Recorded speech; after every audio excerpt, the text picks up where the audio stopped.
My name's Trey Zamorano. I'm the owner of RAZ Law Group. I got involved in this niche dental legal world when I started working for a practice real estate group in 2016. I was in-house counsel and worked with the company as they grew and opened up Practice Transitions Group, a sister company of Practice Real Estate Group, and did the in-house legal work and helped clients with their contracts and negotiating various legal documents. Around 2019, I opened RAZ Law Group, and in January of 2023, I went full-time as a solo practitioner.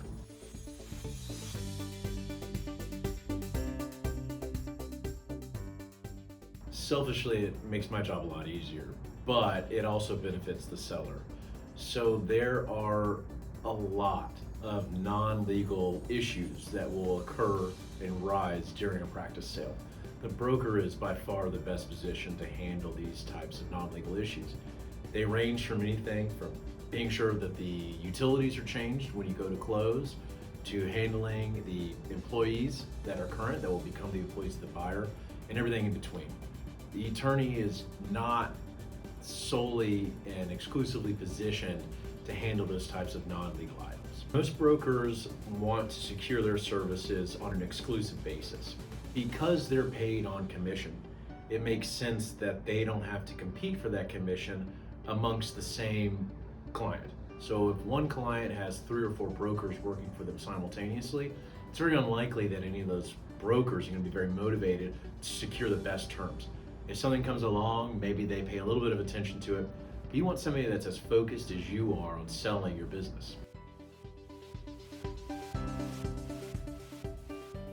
It's a pretty simple agreement. It says for whatever period of time, the client will work exclusively with the broker. And if the broker performs in the sense that they find a buyer and the sale closes, that they will be solely entitled to the commission. 12 months is fairly common, and that's because it's a long process. You're talking about putting your practice and all of its financials under a magnifying glass, having it evaluated, having pricing models created on your behalf, coming up with a purchase price, bringing that material to market, including the creation of advertising costs, finding a buyer, bidding against several buyers, and finally negotiating an LOI to only get to the contract stage. The contract stage alone is going to take you several months, and then you have closing. If you don't have all of that finished within 12 months, the broker could be out of their commission.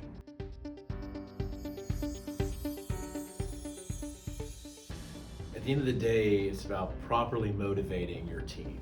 So the attorney's properly motivated because they have a job. They have a job to get the contract done, negotiate on the best behalf. The broker also has a job to do, and to properly motivate that broker, you need to ensure that they're not competing against other brokers for the same commission. So to have an exclusive in place is really a way to maximize the efforts and efficiencies of the members of your team.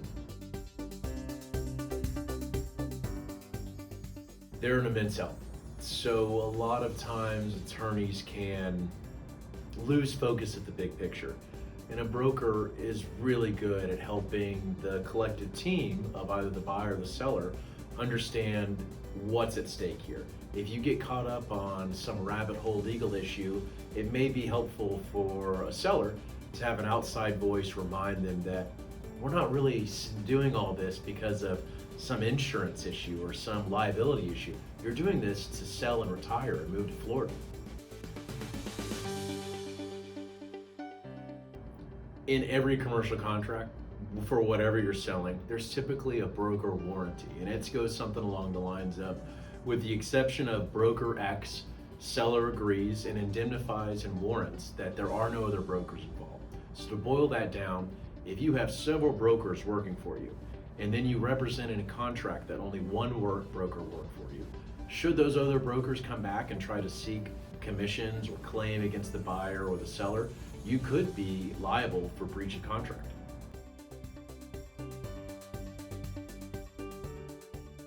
I'd be wary of trusting them that they're going to put their best efforts forward, and I'd be wary of me selling my practice in a reasonable amount of time. I need somebody that's going to pay as much attention to my life's work as I've paid attention to him.